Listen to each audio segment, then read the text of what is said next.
AQSh ommaviy axborot vositalari Tramp Ironga hujum qilishi mumkinligi haqida xabar bermoqda. The New York Times va The Wall Street Journal manbalariga ko'ra, AQSh Irondagi fuqarolar tartibsizliklaridan foydalanib, mamlakat ichidagi harbiy nishonlarga zarba berish uchun hujum uyushtirishi mumkin.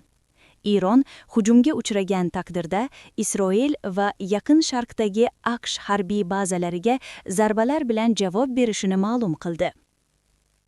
Donald Trump harbiylardan olingan ma'lumotlarga asoslanib, Ironga zarba berishning bir nechta variantlarini ko'rib chiqmoqda, deb xabar berdi bir nechta nufuzli Amerika nashrlari.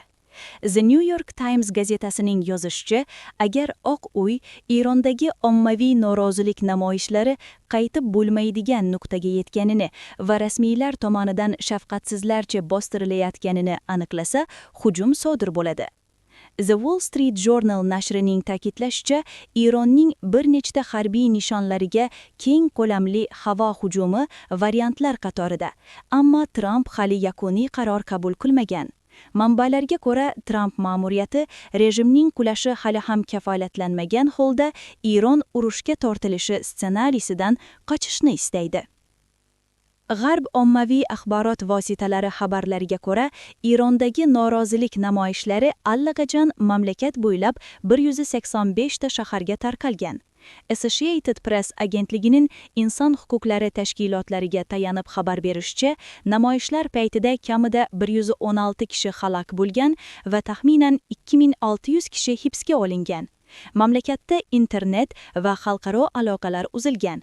Iron axborot agentliklari norozilik namoyishlari tashqi ta'sir tufayli avj olayotganini ta'kidlab, ularni qo'zg'atganlikda Qo'shma Shtatlarni ayblamoqda. Norozilik namoyishlarini bostirish paytida bir nechta politsiya xodimlari o'ldirilgani va 200 ga yaqin rahbarlar hibsga olingani haqida xabar berilgan. Ularning yashirin joylaridan qurol, o'q-dorilar, granatalar va molotov kokteyli topilgan. Agentlikning ta'kidlashicha, bu shaxslarning hibsga olinishi 10-yanvardagi tartibsizliklar shiddatining pasayishiga sabab bo'lgan. Endi norozilik namoyishlari asta-sekin pasayib bormoqda, deydi ironlik xalqaro jurnalist Hayol Muazzin. Hukumat shuningdek, xalq norozilik bildirish huquqiga egaligini va biz bu norozilikni siyosiylashtirmoqchi bo'lganlarga hech qanday holatda ham bunday qilishga yo'l qo'ymasligimizni aytdi va ta'kidlashda davom etmoqda.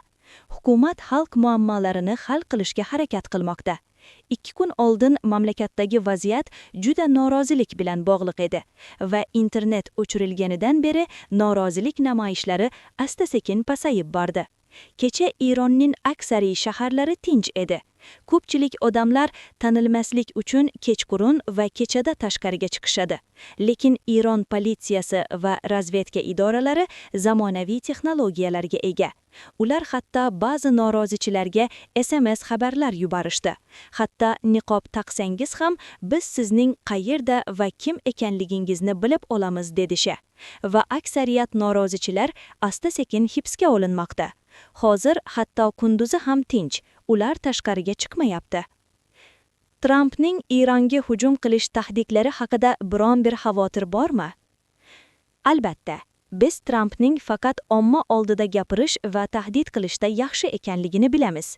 Lekin Trump Ironning harbiy mumkinliklarini biladi va Trumpning Ironga hujum qilish kabi aqldan ozgan qadam tashlashi ehtimoli yuqori.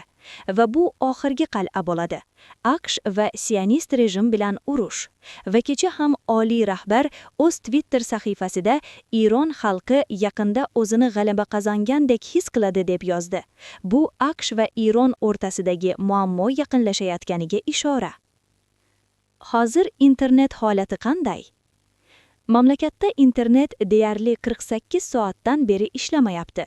Istisno internetdan foydalanadigan ba'zi davlat idoralari va jurnalistlar. Hatto G'arb ommaviy axborot vositalari ham Starlink norozichilarga internetga kirish ta'minotini ta'minlay olmagani haqida xabar bermoqda. Eron Starlinkka qarshi Xitoy va Rossiyadan oldindan qarshi choralar oldi va Eron ularga muvaffaqiyatli qarshilik ko'rsatib, Starlinkning norozichilarga internetga kirish ta'minotini ta'minlashga to'sqinlik qildi. Bugun Eron parlamenti ommaviy norozilik namoyishlari fonida favqulodda sessiya chaqirdi. Qonun chiqaruvchilar Amerikaga o'lim deb baqirishdi. Parlament spikeri AQSh hujumiga javobda Eron, Isroil va regiondagi AQSh harbiy bazalariga zarba berishini e'lon qildi.